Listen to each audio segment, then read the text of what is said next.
বিএনপির vice chairman Abdul Awal Mintu বলেছেন, নির্বাচন ফেব্রুয়ারির প্রথম সপ্তাহে হবে। তবে আমি মনে করি এখন দেশের যে অবস্থা, তাতে নির্বাচন জানুয়ারিতে হতে পারে। নির্বাচনে ফেনীর অতীত ইতিহাস সবাই জানে। সুষ্ঠু নির্বাচন হলে ইনশাআল্লাহ এখানে বিএনপি জয়লাভ করবে। যদি ডিসেম্বরের মধ্যে নির্বাচন হয়, আশা করি খালেদা জিয়া নির্বাচন করবেন। তিনি এখন সুস্থ আছেন। নির্বাচন নিয়ে ফেনীতে কোনো চিন্তা নেই। বুধবার দুপুরে ফেনী শহরের গ্র্যান্ড সুলতান কনভেনশন হলে সাংবাদিকদের এক প্রশ্নের জবাবে তিনি এসব কথা বলেন। আব্দুল আউয়াল মিন্টু বলেন, লন্ডনে আমাদের ভারপ্রাপ্ত চেয়ারম্যানের সঙ্গে কথা বলে অন্তর্বর্তী সরকার যৌথ বিবৃতি দিয়েছিল। আমরা সেটিতে আস্থা রাখতে চাই। ফেব্রুয়ারির প্রথম সপ্তাহে নির্বাচন হবে।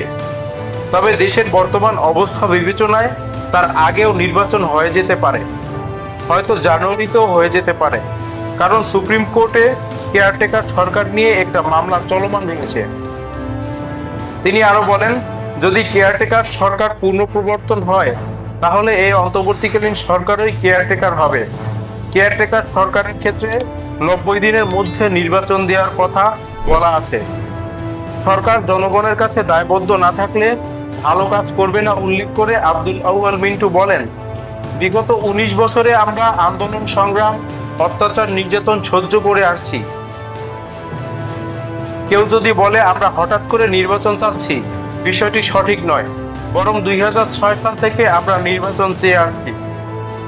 বিএনপির এ নেতা আরো বলেন, আমরা বলে আসছি 2008 সালে যে নির্বাচন হয়েছিল তা অবাধ ও সুষ্ঠু হয়নি। 2006 সাল থেকে দেশে কোনো নির্বাচিত সরকার নেই।